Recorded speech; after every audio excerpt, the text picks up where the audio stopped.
Welcome, message from the streets. Today's topic is dealing with recovery from drugs and alcohol and recovery from the addiction of the hood. I'm gonna go right into, my story. And what actually happened to me is that one day, I had an epiphany. And within this epiphany, I heard a voice, and the voice said, "You're going down that same road." And the only thing that I could think about is that I was going back to jail, and I was going to die in jail, or I was going down the streets. Now, to give you a little bit of insight on my behavior as a young person, I hung around with the cool people, the bad people, and I was introduced to marijuana and alcohol and PCP and, dealing with cocaine and heroin and pills and all different types of things.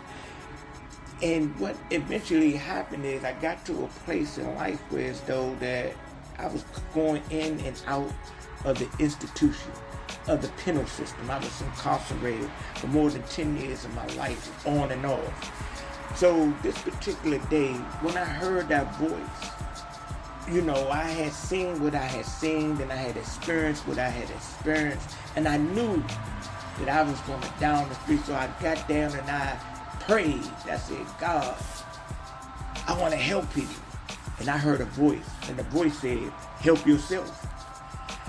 And I knew what it meant, because when I was incarcerated, I used to read, and I had a different type of life than I had when I was on the streets.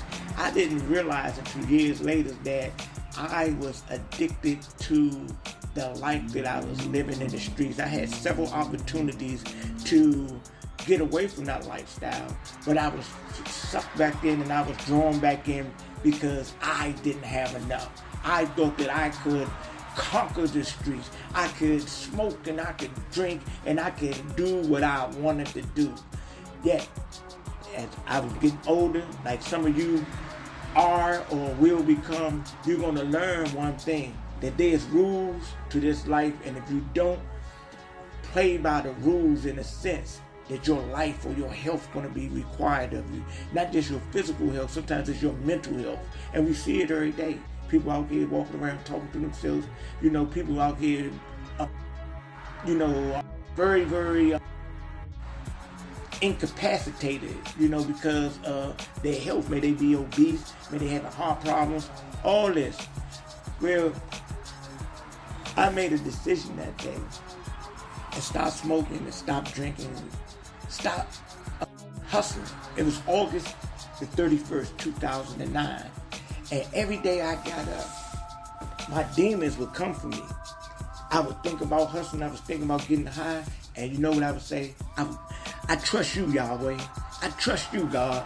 And I will go to Starbucks and I will read. And I will,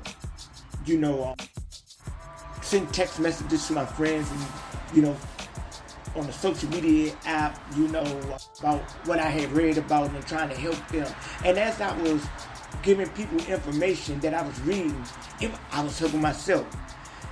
And what I want to make mention of is that when you turn around and you pivot, you're going to have a fight. And that fight is not with the devil, per se, besides the devil that was in us. The devil that was inside of me.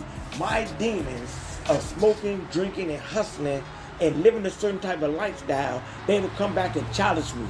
But every day, for 6 months or better, I would wake up when they came, I would say, "I trust you, God. I trust you, Yahweh." And eventually, the urge and the desires to revert back to those ways, they start to become lesser. And my life has gotten better. I have experienced way more peace of mind by not being on the streets, not being, always looking over my shoulder for the police to stick up boys and things of that nature. I'm just giving you this message because there is a route of escape from yourself. And you got to change. You got to make a decision. You got to make a commitment. I bring this message in love. I leave this message in peace.